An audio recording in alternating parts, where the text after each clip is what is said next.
Hey y'all, so thought I'd give y'all a little update on what we're doing on the 150 here. The restoration has begun.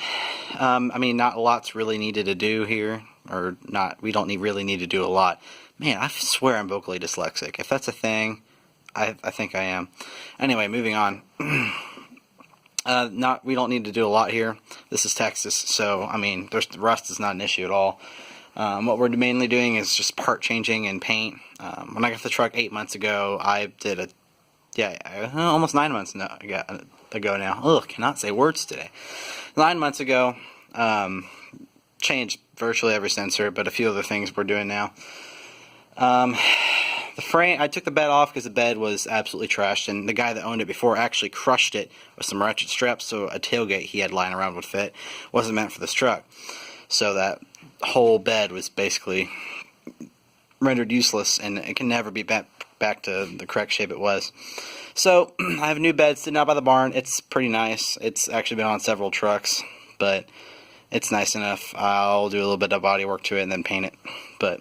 So anyway, while I'm under here, I'm going to put some coral seal in the frame, convert that little bit of surface rust. I mean, actually, there's still some paint left in some places. Even on the bottom side, there's some paint left. 25 years, that's not bad. But what little surface rust there is, put some core seal on it, and then throw a couple layers of, a couple coats of black paint on there just to make it last a little bit longer. And I mean, this is Texas again. I'm not worried about rust. I'm under here. I might as well do it. And also, while I'm under here, I'm going to go ahead and do the fuel pumps because it's 25 years. I don't think they've ever been changed. They still have the Motorcraft tags on them. So I'm assuming they're the original ones. And the front sender on that tank is dead, and the check valve. So when I'm running off the front tank, it's backfeeding into this tank. So I just need to change the check valve, which is included in the fuel pump assembly. Just need to change that, and I'll change the sender in that tank and the fuel pump in both tanks since I'm in here. Man, those fuel senders are expensive. So that's what's going on under here. I have the lights strapped on in the event that I need to actually drive it somewhere, but I don't think I'll need to. So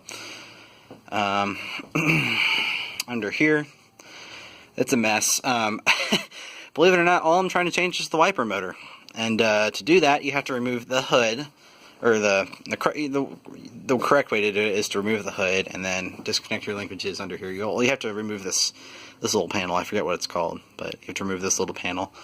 And then take a little clip off there on the linkages. I don't know if you can see that. Yeah. Take the little clip off there on the linkages and then pull the motor out. And I got the new motor over here. Yeah, this one was pretty crusty. And it only worked half the time. And when it did work, it would move about this fast. I mean, that's as fast as it would go on the high setting. So hopefully this one will get water moving off the windshield. So anyway, that's what's going on right now. I'll give you all an update with the new bed when I'm getting ready to install it, which should be here in the next week or two. Ooh, man, okay. I don't know what this is, but there's some type of insulation here that is it's some kind of foam or styrofoam, but it's so rotted out and so old that it's just crumpling off here. I wonder if I can get some replacement foam. I might look into doing that. Oh, the other thing. Question for y'all. Do y'all know where to find these little pieces? They actually, it sticks on like this on top of the, right here on the panel. And I'm pretty sure this was a seal as well, but it is no longer a seal. It feels like plastic. And it does basically nothing beneficial. So, but just trying to be correct here. I don't really want to screw anything up. I'm planning to have this truck for a very long time once I'm done.